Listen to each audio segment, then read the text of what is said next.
So we are in Athens with Pepper Radio doing this amazing session, acoustics. Well, I hope it's an amazing acoustic session in this amazing church, right in the center of Athens. I think it's the first Anglican church in Athens, which is quite remarkable. This is a setup that we haven't usually played with. I'm not going to lie, especially these new songs. They weren't sort of designed around this kind of a setup. But this is such a great opportunity to bring them back to how they were when I wrote the songs. And we've actually revisited some of the songs to make them really work in this format, which is interesting because you get back to the kind of sentiment of the song rather than the production or the sound. You get back to the actual core meaning of why I was writing these songs. So it's been interesting to break them down. The feedback to my sixth album has been probably the most successful album I've ever done. I never would have thought that I'd ever get to #1 in the UK with an album, and I never thought I would get it on my sixth album. We've been looking for other artists that got to #1 on their sixth album, and we couldn't find anybody else. So I think I'm alone in achieving that. I'm very proud of this album because it was a bit of a brave decision on my behalf to do it, because I think everybody was expecting us to just keep doing what we'd been doing with previous albums, but I suddenly got really engaged with my Italian roots and the Italian music that I grew up listening to, the Italian music my father listened to and brought me up listening to. And I was playing a lot of this 60s and 70s Mediterranean, French, Italian, Spanish music to my children. And my daughter said, "Why does nobody make music like this anymore?" And I thought, that's a really good point. Why does nobody make music like this? Romantic music, but not romantic, you know, baby, I love you. There's a lot of love songs on the radio, but I don't think there's very romantic. So yeah, I just wanted to make an album that had weight, that had a bit of sort of glamour, romance, feeling, and it wasn't ashamed to show it. Almost, you know, shamelessly, very outwardly romantic. And I think we had to go to Rome to do that. So going to Rome was a big part of why this album sounds the way it does. My daughter is the reason behind a lot of things. She's the reason the album is called Singing to Strangers. Because a friend of hers, and she didn't know I was listening, but a friend of hers asked her, "What does your dad do?" And I thought she was going to say something really cool, like my dad's a superhero, or my dad. Instead, she just said, "I don't know, he goes around the world singing to strangers." And I always remember hearing that, and it kind of brought me back down to earth. And yeah, and that's where this whole concept for this album came. She was right, that essentially, that is the nuts and bolts of what I do. I go around the world singing to strangers.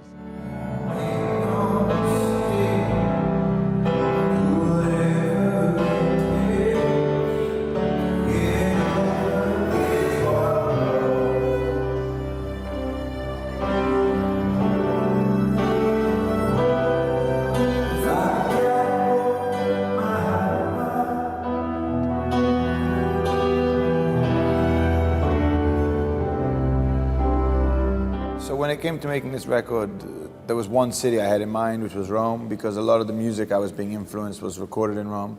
A lot of the cinema I was being influenced was Cinecittà, which is the sort of the Hollywood of Rome, of Italy. And I was very lucky to find, through a friend, the studio in Piazza Euclide, which is in the center of Rome, well, in an area called Parioli, which is a very nice area of Rome. And in the basement of this church, I mean, it's a cathedral, it's huge, but the basement used to be the studio of Ennio Morricone, who did all the soundtracks that I love, all the spaghetti western soundtracks, the Cinema Paradiso, so many, you know, the latest Tarantino movies. I think that was an Oscar nomination for him as well, even an Oscar win. So it's this kind of studio that you walk in, and there's just Italy in the 60s and 70s. It's still exactly the same. The rooms are still exactly the same. And it's very much somewhat Italy's Abbey Road. It's this kind of studio that so many amazing cinema soundtracks have been made there, so many beautiful albums, that I thought this is the place we're going to have to do it. And it took all of us out of our comfort zone. It took myself, the producer, Cam Blackwood, the band. It took everybody a bit out of our comfort zone, and we had to adapt. When you're in Rome, there's an expression, when in Rome. When in Rome, do as the Romans, because you can't change Rome. It's been like that for thousands of years. And still, when we got there, we had to adapt to the city. And that meant that, I don't know, things were different.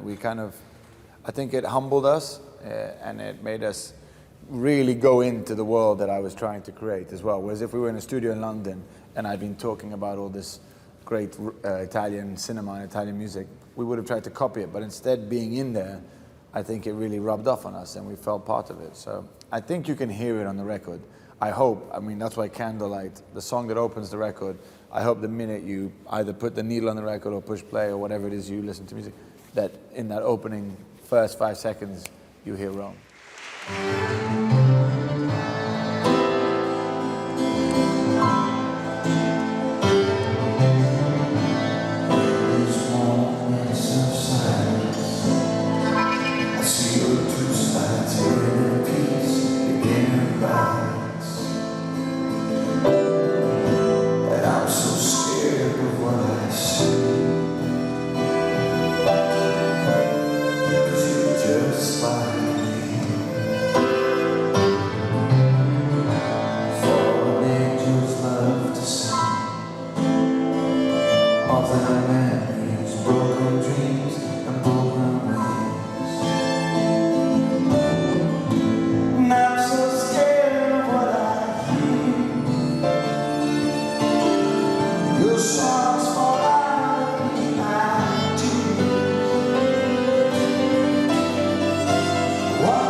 I've always loved collaborating, and it's something I always intend to do moving forward. Music to me has always been about collaborating. I don't do it as an insular thing. I always like to do it. I want it to be heard, and I want to hear what other musicians do. I like the communication side of songwriting, of music in general. So collaborating for me is very exciting. I never in my wildest dreams would have expected to collaborate neither with Bob Dylan or Kylie Minogue, let alone get them both on the same album. So Kylie, we met making a soundtrack for a film, and we met and we had a cup of coffee, and over coffee we both realized they'd asked us to do a cover of a Boney M song, Rivers of Babylon. And after 5 minutes of basically hanging out and chatting, we were like, why don't we try write something ourselves? So we wrote Music's Too Sad Without You, which is this beautiful song that shows another side of Kylie. And so that was that collaboration. And with Dylan, I've never met Mr. Dylan, I've never met Bob, and that really wasn't relevant or important because what I've always loved about Bob Dylan is his words. And I was able to get my hands on his words. His people were kind enough to send me these two poems, these two ideas, to see if I wanted to put music to any of them. And when I read Touchy Situation, it was as if he'd been reading my mail. It was so close to home and so accurate. So I was able to put it to music, take his words and make them my song. And at the end, it's having my name next to his on my record is probably one of the things I'm most proud of. Taking Bob Dylan's words wasn't difficult, it was scary because it's Bob Dylan. It's Bob Dylan's words, and the words are so good, and the words are so layered. They're so vague. They're not, literal, like maybe how I would write. It's very hard not for whatever I did to sound like a Bob Dylan song, because he writes like Bob Dylan. And he writes in a certain structure, poetic structure, more than a song structure, more than a musical structure. It's almost more, I would say it's almost more, it is more poetry. So everything I did just sounded like I was trying to imitate Bob Dylan. So it took me a while to really find the courage to do it, and it took a piano, because with the guitar, everything I did really sounded like Bob, but the minute I went to the piano, I felt like I was able to make it my own. Getting to #1 in the UK with an album, not a single, are two very different worlds. And I'm very proud that we managed to get an album to #1, which is something that I've always worked towards. I've always given as much importance as I can to the record, to the whole body of work. I look at albums like movies, or I look at them like books. Like I look at all the songs, they kind of belong together. I don't really ever write a song just to stand alone. I always want them to be part of something bigger.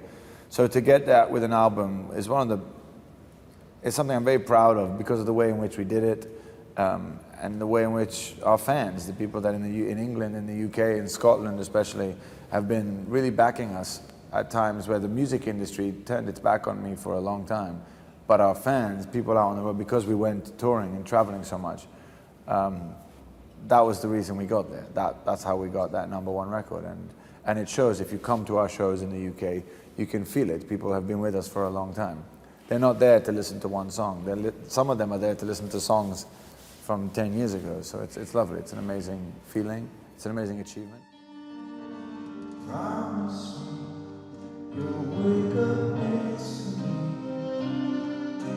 a lifetime forever and a day. Stay with me, don't let our memories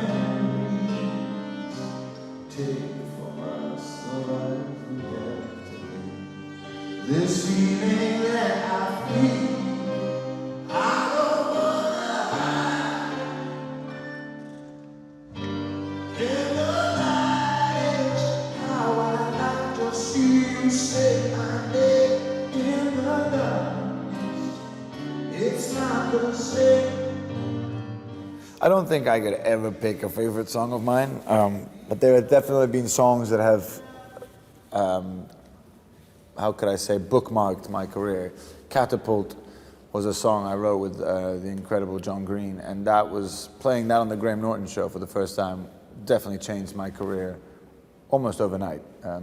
Candlelight as well, when I wrote Candlelight on this album, that was the first time I really found a sound that I've been looking for so long. I've been looking for probably my whole life, but definitely in the last 5-6 years, the last 3 albums, I've been looking for something that I knew I couldn't explain it. I knew what I wanted, and then when Candlelight came about, that was a real, there it is. I figured out the kind of music I really want to make now for the rest of my life, which will probably change, but it was a lovely feeling. Singing to Strangers means a lot because of my daughter. Greatest Mistake is a song I wrote with my daughter. So that means the world to me. That's probably the song I get most emotional when I sing that song, because I always think of my daughter helping me write it at the piano, so yeah. It's not the same, it's not the same. I don't wanna hide, I don't wanna hide, I don't wanna hide. It's not the same, I don't wanna hide, I don't wanna hide, I don't wanna hide. Whoa, save the night away, save the night away. Whoa, yeah. Save the night away, save the night away. Oh, this feeling that I feel, I don't wanna hide. The Mediterranean has been a big inspiration for this album, so I think very much Greece is in that. And in my late teenage years, I traveled a lot through Greece, through Spain, through France, through Italy, and was really inspired by the music, by the quality of life, the way of life. I mean, my family's Italian, so they're very similar. When I got to Greece about 20 years ago, I was convinced for some reason I'd be able to speak the language. I don't know why. Being Italian, I thought, oh, I'll understand because France, Spain, we all understand each other. But then I got to Greece and realized very quickly this is a very, very difficult language. The future holds a lot of exciting things. We've just done a repackaging of this album, which is coming out again, and I've collaborated again, speaking of collaborations, with the incredible Sigma, who are this drum and bass duo from London, which are phenomenal and I've grown very close to. But otherwise, we're just, this album keeps traveling. It's bringing us to Greece now. This week it's bringing us to Poland. These are all new countries that we've never played in before, and it's all becoming quite exciting. So I just want to let this album live as long as possible, and then hopefully at some point next year we'll be back in the studio making the next one.